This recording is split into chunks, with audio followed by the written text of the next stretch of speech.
네, 안녕하세요. 오늘 이제 콜 시스템 2부 강의로 찾아온 생각중이라 합니다.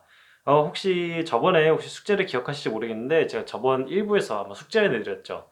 맞아요. 콜 시스템에서 이제 정수가 무엇이냐, 여기서 100이 무슨 수를 둬야 흙을 압도할 수 있냐, 이 건방지게 저희 퀸 사이드를 공략하고 있는 흙을 어떻게 참교시키냐라는 제가 숙제를 내드렸어요. 그래서 사실 몇 분께서 그 숙제를 곰곰이 생각해 보실지 모르겠어요. 왜냐면 사실 이미 콜 시스템에 대해서 알고 계신 분들은 정말 쉽게 풀 수 있는 문제이기 때문에 그렇기 때문에 한편으로는 아마 금방 푸셨을 거다 이렇게 생각이 들지만 그래도 정답을 그래도 짚고 넘어가야 된다 생각해서 이 부분 이제 천천히 짚고 넘어가겠습니다. 자, 그러면은 여기서 100은 어떤 수를 뒀을까요? 다시 숙제로 들어와서 여기서 100은 어떤 수를 둬야 이제 콜 시스템을 완성시킬 수 있을까요? 생각해 보셨나요? 맞아요. 많은 분들이 아마 E4를 둬야 된다라고 답하셨을 거예요. E4. 자, E4 왜 뒀을까요? 제가 말씀드린 건데 콜 시스템의 정수는 바로 E4에 있습니다. E4 왜 뒀을까요? 맞죠? 여기 있는 이 기물들을 모두 다 활성시킬 수가 있어요. 예를 들어서 비숍, 나이트, 그리고 뭐 퀸 이런 애들을 모두가 활성화시킬 수 있는 가능성이 있는 수이기 때문에 E4를 뒀다. 제가 이전에 말씀드렸을 거예요. 마치 콜 시스템은 저희가 어렸을 때 했던 그 드래곤볼 같은 게임이라고. 그러니까 막 기를 엄청 모으고 있는 중이에요. 지금 에너지파를 쓰려고. 그래서 엄청 모으고 있다가 드디어 E4를 두면서 에너지파를 팍 쏘는 겁니다. 바로 그런 느낌의 오프닝이다. 이렇게 말씀드릴 수 있어요. 그래서 이제 100이 여기서 E4를 뒀다 이렇게 말씀드릴 수 있고 여기서 이제 흙이 결정을 해야 돼요. 이거를 폰 텍스폰을 할 거냐 DX E4를 할 거냐 아니면은 그냥 다른 수를 두고 예를 들어서 그냥 퀸을 전개시키고 뭐 폰을 밀게 냅둘 것이냐 이렇게 선택을 해야 되는데 사실 폰을 밀게 냅두는 거는 흙한테 있어서 썩 좋지는 않습니다. 왜냐면은 제가 이전에 말씀드렸죠. 여기 C3, C6, F3, F6에 있는 나이트들이 굉장히 강력하다고. 근데 만약에 이 폰을 밀게 하면 어떻게 돼요? 여기 F6에 있는 나이트가 너무 불쌍해지죠. 갈 곳을 잃어버리게 되죠. 그렇기 때문에 흑 입장에서는 사실 이거를 테이크 할 수밖에 없는 입장에 놓이게 됩니다. 그래서 DXE4가 나오는 거예요. DXE4. 그래서 이제 DXE4가 나왔다고 말씀드릴 수 있고 어쨌든 뭐 배 입장에서는 손해볼 게 전혀 없죠. 어 물론 이제 약간 조금 더 준비된 상태에서 만약에 퀸이 여기 E2에 있는 상황까지에서 이제 이 폰을 올렸다 그러면 훨씬 더 좋았겠지만 하지만 저희가 체스라는 거는 턴 베이스 게임이다 보니까 뭐 손이 빠르다고 추가적인 이점이 없는 게임이니까 어쩔 수 없는 부분이에요. 그래서 백은 여기서 Knight takes E4를 합니다. Knight takes E4. 백 입장에서 굉장히 좋죠. 왜냐면은 일단 중앙에 나이트가 전개됐죠. 그리고 얘도 언제든지 중앙에 갈 수 있고 그리고 무엇보다 중요한 점. 이 C1에 있는 이 백수였던 비숍이 길이 드디어 열렸습니다. 그리고 또 하나 좋은 점 말씀드릴까요? 이 비숍도 조만간 길이 열릴 거예요. 어떻게 열리냐고요? 만약에 여기서 기물 교환 하잖아요. 나이트 교환. 그럼 바로 이 비숍이 뛰쳐나옵니다. 이 비숍 지금 완전히 괴물이 되어버렸죠. 여기 핀하고 있고 언제든지 킹사이드 공격할 수 있고 뭐 언제든지 빠꾸 칠 수 있고 정말 좋은 기물이 돼버립니다. 그래서 백 입장에서 E4 다음에 나이트 교환은 절대 손해보는 수가 아니기 때문에 이 나이트 엑스를 했다. 근데 제가 여기서 추가적으로 말씀드리고 싶은 게 있어요. 이제 콜 시스템에 익숙하지 않은 분들이 여기서 바로 이 핀을 걸고 싶어서 좀 마음이 앞서가지고 좀 잘하고 싶은 마음이 앞서가지고 여기서 비숍 테이크스 E4를 해버리는 경우가 있어요. 하지만 진짜 제 앞에서 이러면은 정말 꿀밤 맞습니다. 이 영상 듣고 나서 이거 해버리면은 콜 시스템을 사실상 두는 이유가 없어집니다. 왜냐고요? 왜냐면요 여기서 만약에 나이트 텍스 if를 한다면은 뭐 이렇게 뭐 중앙에 나이트가 전개된 향이죠. 그런데 여기서 중요한 점 제가 저번 시간에도 말씀드렸는데 이 콜 시스템에서는 밝은 색한 비숍 그러니까 예전에 여기 F5에서 시작했던 비숍 이 C2에 위치한 비숍이 정말 중요하다는 겁니다. 왜 중요한지 이제 기억나시나요? 맞죠?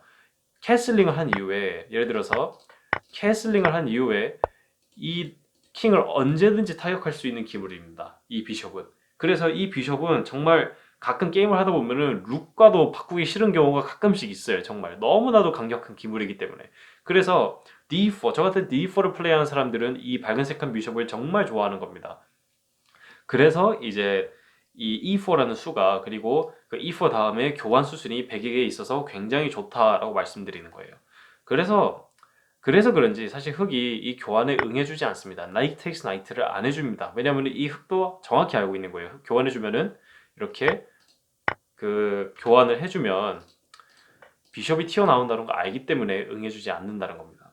그래서 흑은 여기서 차라리 캐슬링을 하자 하면서 모르겠다 싶을 때 캐슬링을 시전해 버리는데, 그런데 또 여기서 흑에 또 문제가 있어요. 이게 과연 올바른 캐슬링인가 라고 물으면은 저는 좀 아니라고 말씀드리고 싶습니다. 왜냐? 물론 이제 형식과 이론을 따지면은 캐슬링이 맞을 수도 있어요. 하지만 흑의 근거가 일부에서 뭐였죠? 흑의 근거, 플레이 근거가 뭐였죠? 맞죠? 캐슬링을 늦추고 퀸사이드를 공략하겠다 했죠. 그러면은 그 근거를 끝까지 유지해 나가야지 왜 중간에 와서 바꾸냐 이 말입니다. 지금 중간에 바꿔서 오히려 어떻게 됐냐면은 이 비숍, 이 두 개의 비숍이 지금 킹사이드 쪽을 노려보고 있어요. 지금 저격수 두 마리를 끼고 지금 살아가는 겁니다. 상대방 장군은. 그러면 어떻게 되겠습니까? 당연히 저격 맞아서 죽겠죠. 이런 상황에 굳이 그래서 캐슬링 해야 되냐라고 물으면 저는 절대 아니라고 말씀드리고 싶습니다. 차라리 여기서 흑이 캐슬링을 안 하고 만약에 비숍 B7과 같은 수를 뒀으면 어땠을까 하는 생각이 들어요. 왜냐? 방금 말씀드렸죠. 퀸 사이드를 공략하는 게 흑의 목적이잖아요. 그리고 이 교환 이후에 잠깐만요. 이 만약에 이렇게 교환된다고 쳐볼게요. 이 교환 이후에 비숍이 강해지는 거 뻔히 알잖아요. 그럼 차라리 이 나이트를 강화할 목적으로라도 아니면 퀸 사이드를 밀 목적으로라도 퀸 사이드 디벨롭먼트를 좀 더 빨리 하는 게 캐슬링보다 빨리 하는 게 낫지 않았냐 저는 싶습니다. 물론 이제 개인 취향 차일 수도 있어요. 하지만 제가 항상 말씀드렸죠. 체스는 사람 대 사람 게임이라고. 컴퓨터는 여기서 다른 말 할 수도 있어요, 물론. 하지만 사람 대 사람 대 게임이기 때문에 본인만의 근거를 갖고 하는 게 정말 중요하다는 겁니다. 어쨌든 뭐 흑이 어쨌든 이렇게 했으니까 게임을 이렇게 진행시켜 보도록 하죠. 아쉽게도 퀸 사이드를 밀지 않았지만, 자 캐슬링을 했습니다. 자 그럼 여기서 백 입장에서 공격 준비를 해야겠죠. 백이 어떻게 공격 준비를 할 수 있는지 한번 같이 봅시다. 백이 여기서 어떤 수를 둬야 공격하기 수월할까요? 한번 생각해 보실래요? 어떤 기물이 지금 현재 흑 입장에서 어떤 기물이 가장 좋은 수비수죠? 한번 생각해 보세요. 어떤 기물이 중앙에 압박을 넣고 있어. 그러니까 흑 기물 중에 어떤 기물이 중앙에 압박을 넣고 있음과 동시에 킹을 지켜주고 있습니까? 한번 생각해 보세요. 맞죠? 여기 있는 F6에 위치한 나이트죠. F6에 위치한 나이트. 그러면은 저희는 이제 여기서 생각해 봐야 돼요. 계획을 이제 짜봐야 돼요. 이제 저 F6에 있는 나이트만 저희가 처리할 수 있으면은 언제든지 우리가 킹 사이드로 가서 공격을 펼칠 수 있겠구나. 이런 생각이 딱 들어야 됩니다. 근데 지금 바로 체크하면은 큰 이점은 없어요. 제가 항상 말씀드렸죠. 또 공격 준비하기 전에 킹이 앉아서도 확보해야 되지만 자신만의 근거가 필요하다고. 하지만 지금 나이트를 먹는 게 과연 근거가 있냐? 사실 지금은 큰 근거가 없다 이렇게 말씀드리고 있습니다. 그러면은 천천히 준비를 해야겠죠. 그럼 백이 여기서 어떻게 준비할까요? 맞아요. 퀸 E2로 준비합니다. 퀸 E2. 왜 퀸 E2로 준비하냐? 역시 똑같이 이제 너 만약에 이거 교환해봐라. 너 이거 교환하면은 나 이거 먹고 체크메이트 노림과 동시에 너 김을 때릴 거다. 이런 식으로 대놓고 말하는 겁니다. 지금 흑에게 계속 압박을 넣고 있는 수라고 볼 수 있어요. 그래서 흑 입장에서는 만약에 퀸 E2가 나오면은 다시 이 나이트 교환을 하기가 또 굉장히 껄끄러워집니다. 그래서 이 퀸 E2를 뒀다라고 말씀드릴 수 있고, 그 다음에 이제 백이 그게 껄끄러워서 이제 비숍 B7을 둔 거예요. 이 교환 이후에 퀸이 여기로 튀어나오는 게 너무 껄끄러워서, 그리고 체크메이트를 위협함과 동시에 이 좀 약한 나이트를 때리는 게 좀 너무 위협이라고 생각돼서 이 비숍 B7을 뒀다. 이렇게 말씀드릴 수 있을 것 같아요. 그런데 좀 아쉽게도 흑 입장에서는 이게 좀 늦은 감이 좀 없지 않아 있습니다. 왜냐? 여기서 바로 백이 공격에 들어갈 수 있거든요. 여기서 백이 뭘 저도 사실 이거 못 볼 가능성이 높아요. 게임 하면서. 근데 그래도 어찌는 보자면은 백이 여기서 나이트 FG5를 듭니다. 나이트 FG5. 굉장히 이제 흑의 가슴에 비수를 막는 수라고 할 수 있습니다. 왜냐? 제가 이전에 또 계속 말씀드리고 있는데 콜 시스템은 상대방에게 템포를 허용하는 순간 바로 게임 터져버리는 그 술로 치자면 막걸리 같은 느낌인데, 약해 보인다고 쭉 들이키다가 정말 훅 가버리는 오프닝이기 때문에 이미 벌써 여기서 백이 너무나 앞서 나가 있어요. 너무나 지금 딜량이 지금 너무 높아요. 근데 가뜩이나 딜량도 높은데 지금 얘까지 쳐들어오니까 지금 흑 입장에서는 지금 정신을 못 차리는 겁니다 지금. 그래서 만약에 얘를 이제 제대로 대처를 안 한다 그럼 어떻게 되냐, 예를 들어서 여기서 룩 이런 뻘수를 둔다. 룩 E8 같은 뻘수를 둔다. 그럼 바로 나이트 텍스 나이트 들어오고 어쩔 수 없이 이제 기물 손해는 보면 안 되니까 비숍 텍스 나이트를 하고 바로 이제 퀸 들어오면은 정말 위험한 상황이 되는 거예요. 흑 입장에서 뭐 이거 먹으면 되는 거 아니냐고요? 아니죠. 바로 이거 치고 들어가죠. 이거 치고 들어가면은 또 킹 도망가는 거예요. 이렇게 계속 진행이 되거나 아니면은 다른 라인을 보자면은 비숍 무브 먹고 나서 뭐 H5로 오고 테이크하고 죄송합니다. 여기서 비숍 테이크스 H7 해도 돼요. 백은. 그럼 이거 도망가야 되죠. 또 도망가고 퀸 여기 오면은 이거 게임 사실상 끝난 겁니다. 이러면은 정말 흑 입장에서 정말 암울한 게임이 될 수 있기 때문에 그래서 어쩔 수 없이 사실 어쩔 수 없다기보다는 좀 생각이 없었던 것 같은데 흑이 여기서 이 나이트가 굉장히 위험하다는 걸 깨닫고 이 H6 폰을 올려요. 그런데 또 여기서 이전 강의 영상에서 제가 말씀드렸죠. 집문서 걸 정도로 확실한 거 아니면은 이 H6 폰 올리는 거 아닙니다. 정말 위험한 수예요. 다시 한번 강조드릴게요. 킹 사이드 캐슬링 이후에 H4를 올리는 거는 정말 확신을 가지지 않는 이상 올리지 마시기 바랍니다. 자, 그거 아세요. 왜냐면 이 H6폰이 결국 나중에 또 약점이 돼요. 이전에 지우코 피아노 1부에서 기억나시죠? 그때 H6폰 올린 그 백이 얼마나 참교육을 당하는지. 이것도 마찬가지예요. 이제 3부에서 보면은 이 H6폰 때문에 흑이 어떻게 혹독한 대가를 치르는지가 낱낱이 나옵니다. 자, 그럼 다음 라인으로 바로 넘어가 보시죠. 다음 라인. 당연히 백 입장에서는 이거를 안 할 이유가 없습니다. 나이트 나이트를 여기서 안 할 이유가 없어요. 왜냐? 이전에 말씀드렸죠. 이 F6인 나이트가 중앙에 압박을 넣은과 동시에 이 F7도 방어하는 기물이기 때문에 최고의 공격 수위자 방어. 그러니까 전성기 시절 박지성 같은 존재라 보면 돼요. 그렇기 때문에 이 나이트를 빠르게 없애줘야 됩니다. 그래서 흑은 여기서 어쩔 수 없이 이제 기물 손해를 뭐 안 되니까 이제 나이트 교환에 응해주는데 근데 여기서 중요한 점 여기서 여러분들은 어떤 수를 둘까요? 여기서 저희는 백 입장에서 어떤 수를 둬야 됩니까? 만약에 여기서 진짜 H폰 때문에 나이트가 공격받고 있으니까 나이트 도망가야 된다 이런 수 말씀하시면 진짜 저한테 혼나는 거예요. 진짜 뭐 나이 불문하고 저한테 혼납니다. 예, 여기서 백은 어떤 수를 둬야 될까요? 맞죠? 저희 근거가 뭐였어요? 플레이 근거가 뭐였어요? 상대방을 체크메이트 시키겠다. 이 퀸을 이 비숍과 퀸을 활용해서 이 H7을 공략하겠다가 처음부터 저희 근거였죠. 그러면 그 근거에 맞는 플레이가 여기서 뭘까요? 맞죠? 퀸 E4입니다. 너무 아름다운 수예요. 처음부터 나는 이거를 노리고 있었다. 정말 이 상담자 같은 수입니다. 아주 그냥 힘으로 찍어 눌러버리겠다. 나 이제 너 대문 부시고 들어가겠다.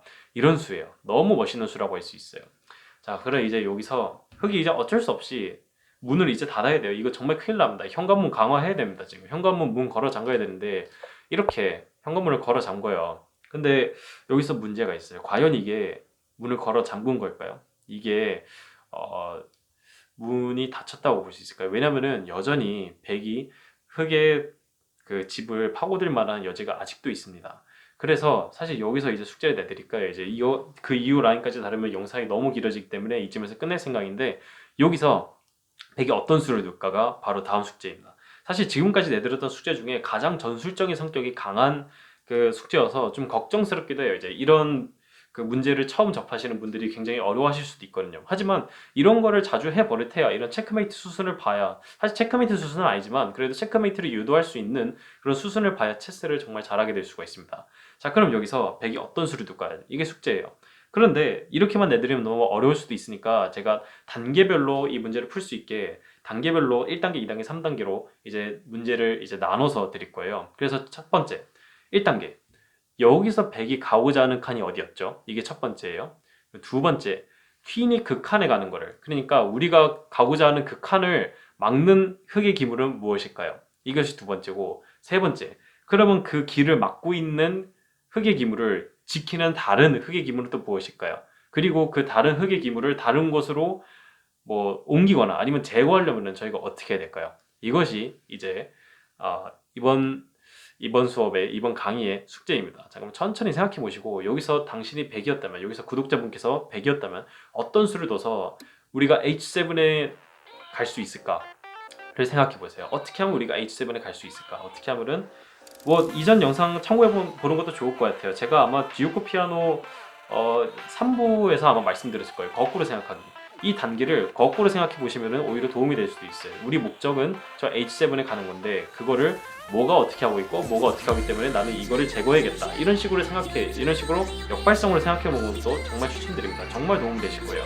그러면 오늘 강의는 여기서 마치고 다음에 이제 숙제에 대한 정답과 함께 콜 시스템 마지막 부 3부로 찾아뵙겠습니다. 3부에서 이제 백의 메리무비가 나오니까 꼭 잊지 마시고 좋아요와 구독 그리고 알람 설정 꼭 부탁드리겠습니다. 그러면은 다음 3부에서 찾아뵙도록 하겠습니다. 영상 끝까지 봐주셔서 정말 감사드립니다.